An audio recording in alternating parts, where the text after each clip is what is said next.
Hi అండి, అందరికి నమస్కారం. నేను మల్లికి ఎంవికే. ఇప్పుడు రాష్ట్రంలో జరుగుతున్న పరిణామాలు చూస్తూనే ఉన్నారు.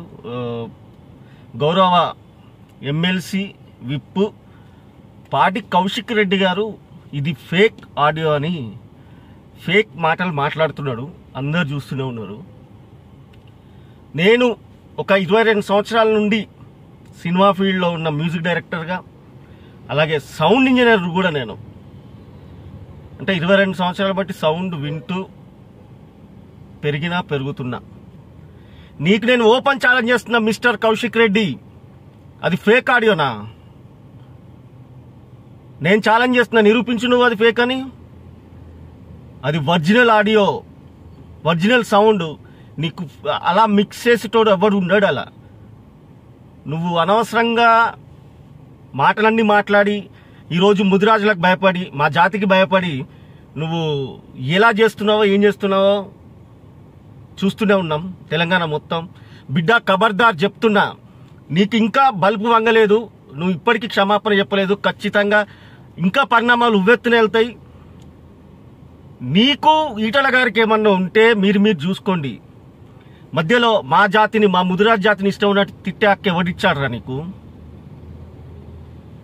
నీ నోటికి ఏది పడితే అది మాట్లాడుతావు. నువ్వు ఎంత గలీజ్గా, నువ్వు ఎంత సైకోవో తెలుసు ప్రజలందరికీ. హుజురాబాద్లో ఎవరిని అడిగినా చెప్తారు, నీ పక్కోడే చెప్తాడు నీ గురించి. నువ్వు ఎట్లా బిహేవ్ చేస్తావు ఏంటన్నది. నీకొక్క సంస్కారమైన పదం రాదు నోట్లకెళ్ళి. నువ్వు అది ఫేక్ ఆడియో, నేను అసలు మాట్లాడలేదు, నువ్వేమన్నా పెద్ద తోపు చిరంజీవి అని, లేకపోతే పెద్ద అదని చెప్పేసి నీది మిమిక్రీ చేసి పెడతారా?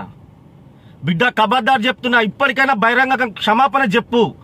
లేకపోతే దీనికి పర్యవసానం ఖచ్చితంగా పర్యవసానం నీకు తప్పదు. ముదిరాజ్ బంధువులారా, నిన్న పోలీస్ స్టేషన్లో కేసు పెడుతూ కమ్సే మన జాతిని అవమానించి గింతగనం చేసినా కూడా పశ్చాత్తాపం లేకుండా ఆ మనిషి ఎలా మాట్లాడుతున్నారో మీరు వీడియోలు చూసే ఉంటారు.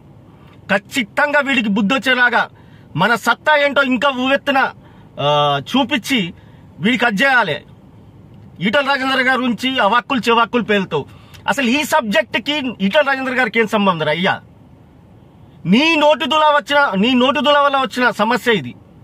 ఈటల రాజేందర్ గారిని ఎందుకు లాగుతున్నావు మధ్యలో? నీ నోరుని అదుపు పెట్టుకుంటే అయిపోతుంది కదా. ఆ ఛానల్స్ ముయ్యి అన్నావు, నీ నోరు మూస్తే అయిపోతుంది కదా.